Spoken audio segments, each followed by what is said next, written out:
Le podcast Athlète Entrepreneur, animé par Amélie Delebel, vous relate les différents parcours inspirants d'anciens sportifs ou sportifs actuels de haut niveau de différentes disciplines qui se sont tournés par la suite ou sont actuellement dans le milieu entrepreneurial.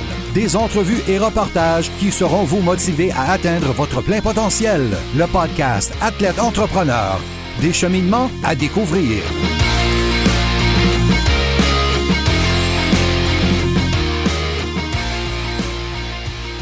Bonjour à tous, ici votre hôtesse Amélie Delebel et je suis très heureuse de vous accueillir sur mon podcast Athlète Entrepreneur pour cet épisode 115 sur les nombreux bénéfices de la méditation sportive avec Mireille Massé. Athlète Entrepreneur est un podcast qui a pour but de motiver les athlètes ou anciens athlètes qui souhaitent se lancer en affaires. Avant de vous parler de mon invité du jour, je voulais vous inviter à rejoindre le seul groupe Facebook d'athlètes entrepreneurs de la francophonie. Pour ce faire, simplement aller au ameliedelebel.com/groupe et répondre à 3 petites questions. Au plaisir de vous accueillir. Pour cette émission, j'ai le plaisir de discuter avec Mireille Massé, qui avait été mon invitée à l'épisode 63 il y a environ 1 an. L'auteure, conférencière et consultante en yoga pour sportifs a lancé il y a quelques mois à peine son 2e livre, Méditation sportive, atteignez vos objectifs en pensant autrement. Il a également été question de l'importance de cette pratique et de différents impacts de la pandémie sur l'humain. Sans plus attendre, je vous laisse à cette entrevue. Bonne écoute! Alors, je suis actuellement avec mon invité du jour et ce pour une 2e fois sur Athlète Entrepreneur, Mireille Massé. Salut Mireille, comment ça va? Ça va bien, toi, Amélie? Ça va très bien, merci beaucoup. Alors, on s'était parlé il y a environ 1 an. Depuis ce temps-là, tu as entre autres lancé un nouveau livre, donc ton 2e livre, Méditation sportive, atteignez vos objectifs en pensant autrement. J'ai eu le plaisir d'ailleurs de lire également ce livre. Très intéressant, beaucoup de collaborateurs. Donc, comment tout ça s'est déroulé pour toi, ce beau projet-là?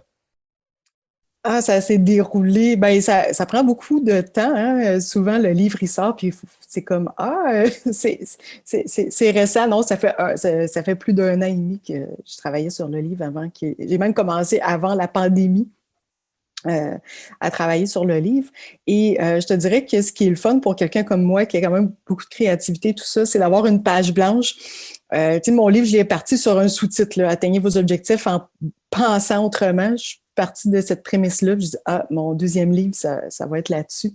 Donc, c'est le fun parce que, à quelque part, c'est vraiment un choix éditorial à chaque étape de qu'est-ce qu'on va parler. Je te dirais que je suis allée chercher des gens qui sont vraiment tripants, des collaborateurs, mais aussi des gens qui ont donné des témoignages et tout ça.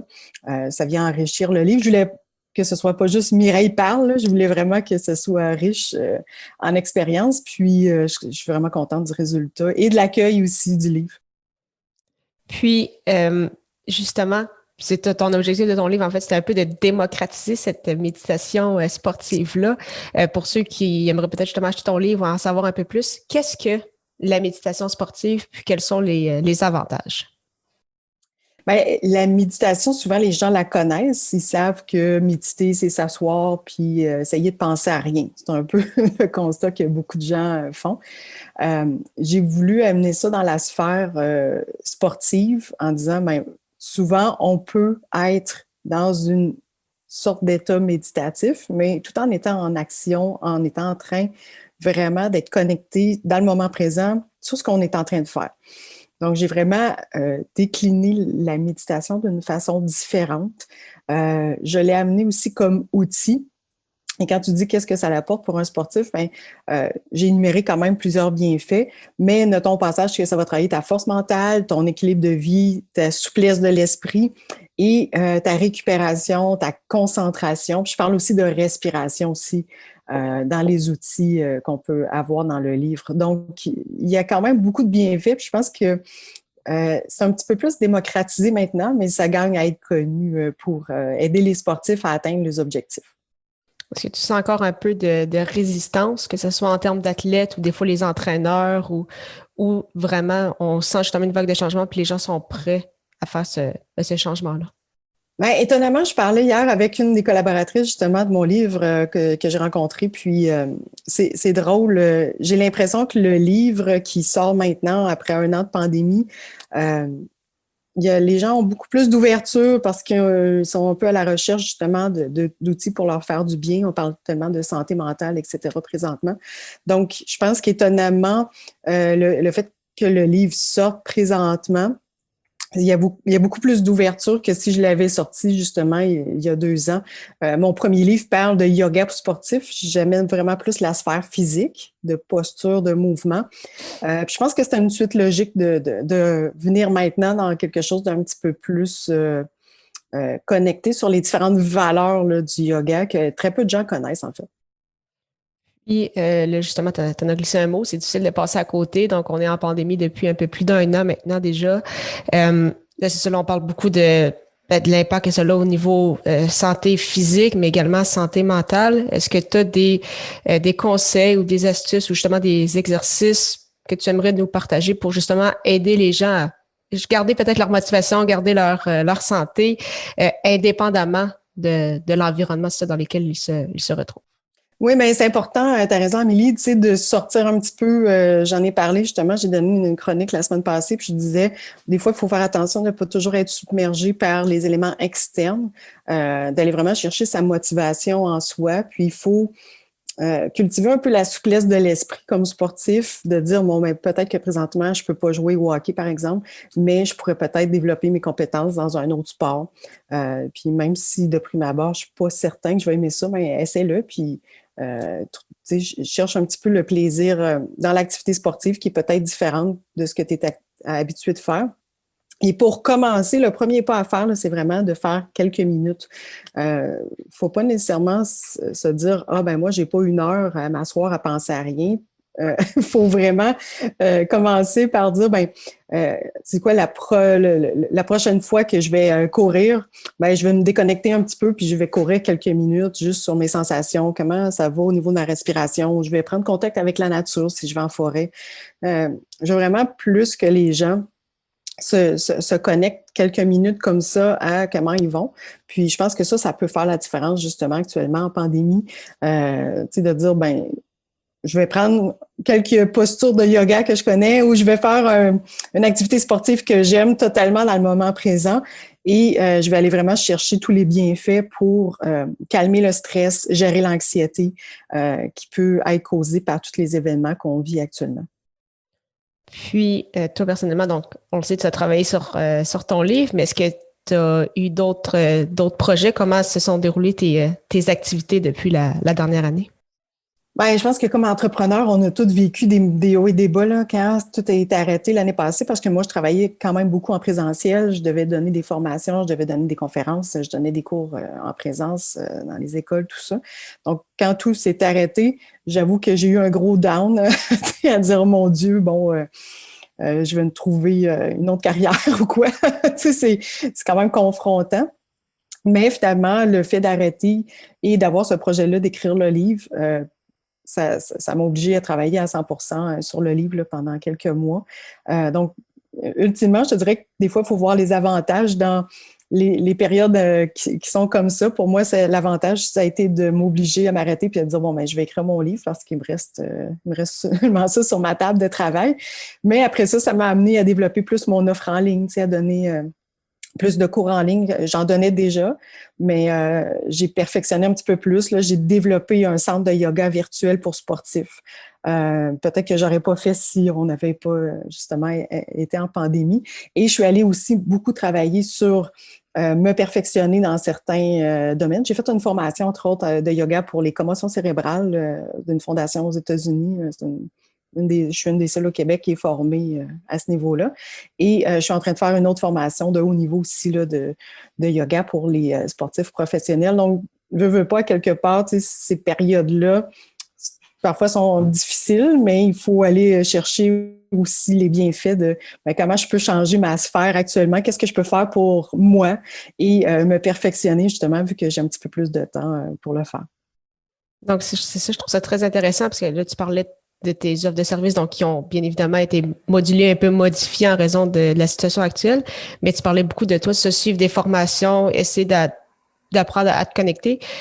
Ça a quand même été un élément important. Puis, Alors, en même temps, ça a comme forcé cette pause-là. J'ai l'impression qu'il y a beaucoup de Oui, monde, c'est ça, qui ont commencé à travailler un peu plus sur eux-mêmes. Puis justement, la méditation, le yoga, ça doit aider justement en cette période pour les entrepreneurs ou en tout cas tous ceux qui ont été plus oui. affectés, disons, par la situation. Oui, pleinement. Puis je pense que c'est pour ça qu'il y a une certaine ouverture maintenant à parler plus de yoga, de méditation, même si les gens disent ah, tu sais, ah, le yoga, c'est à la mode. Tu sais, je veux vraiment faire en sorte que les gens comprennent que c'est un outil intéressant à utiliser chaque jour. Tu sais, mon mantra, c'est 5 minutes de yoga par jour.